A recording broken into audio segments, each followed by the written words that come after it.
شب برات پر فاتحہ کس کے نام کی لگائیں؟ فاتحہ لگانے کا بہت ہی آسان طریقہ میں آپ کو بتا رہا ہوں۔ شب برات پر ادھکتر یہ ہوتی ہے کہ فاتحہ کس طرح لگائی جائے گی، کس کے نام کی فاتحہ ہوگی۔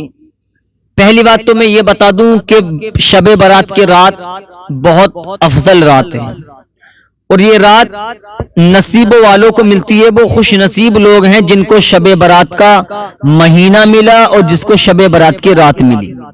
ہم اللہ تعالیٰ کی عبادت کریں تو آقا علیہ الصلوۃ والسلام نے فرمایا کہ شب برات کی رات قیام کرو، یعنی کہ اللہ تعالیٰ کی عبادت کرو، اور شب برات کی رات اللہ تعالیٰ کی عبادت کرو اور صبح کا روزہ رکھو، اس لیے کہ سورج ڈوبنے کے بعد سے لے کر صبح کے سورج طلوع ہونے تک، یعنی کہ جس رات میں ہم اللہ تعالیٰ کی عبادت کریں گے شب برات کی رات، پوری رات اللہ تبارک و تعالیٰ آسمان و دنیا پر اپنے نور کی تجلی فرماتا ہے۔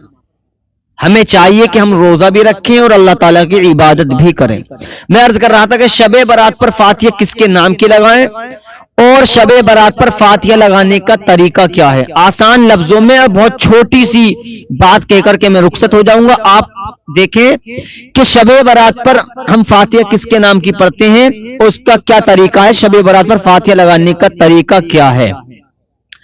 جو بھی ہمارے گھر میں ساز و سامان کھانے پینے کا بنا ہے، آپ نماز ادا کریں اور نماز پڑھنے کے بعد میں تبرک سامنے ہو، جو بھی آپ کے یہاں کھانا بنا ہے کھانے کے لیے اس پر آپ فاتحہ کس طرح پڑھیں۔ پہلے آپ کو ایک مرتبہ درود پاک پڑھنا ہے، اس کے بعد میں ایک مرتبہ سورہ فاتحہ پڑھنی ہے جو ہم نماز میں پڑھتے ہیں، اس کے بعد میں 3 مرتبہ کل شریف پڑھنا ہے، پھر درود شریف پڑھنی ہے، پھر ثواب کیسے پہنچائیں، پھر سب سے پہلے کہیں یا اللہ تعالیٰ کے آپ کو جتنے بھی نام یاد ہوں اتنے نام لیں، یا اللہ، یا رحمان، یا رحیم، یا کریم، یا جبار، یا ستار، یا منان، یا قدوس، یا قیوم، یا قہار، یا سلام، یا ستار العیوب، یا غفار الذنوب۔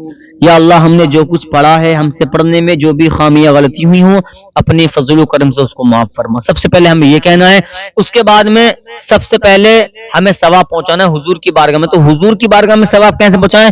یا اللہ ہم نے جو کچھ پڑھا ہے اس سب کا ثواب سب سے پہلے حضور کی بارگاہ میں اس کا ثواب عطا فرما۔ حضور کے صدقے اللہ تمام صحابہ کی بارگاہ میں اس کا ثواب عطا فرما، تمام نبیوں کی بارگاہ میں اس کا ثواب عطا فرما، تمام صالحین کی بارگاہ میں اس کا ثواب عطا فرما، شہید کربلا کی بارگاہ میں اس کا ثواب عطا فرما۔ اس کے بعد میں جو آپ کے احباب، اماں ابا، بھائی بہن جو بھی گزر گئے، یا دعا کریں یا اللہ شب برات کی رات آنے والی ہے، شب برات کی رات میں آپ فاتحہ لگائیں تو یہ کہیں مولا شب برات کی رات ہے، قرآن کی برکت سے اللہ ہمارے ماں باپ کی مغفرت فرما۔ پھر بالخصوص سیدنا حضرت اویس قرنی رضی اللہ تعالیٰ کی بارگاہ میں اس کا ثواب عطا فرما۔ پھر اپنے ہندوستان کے لیے دعا کریں کہ اللہ تعالی ہمارے ہندوستان میں امن و شانتی کا ماحول پیدا فرمائے۔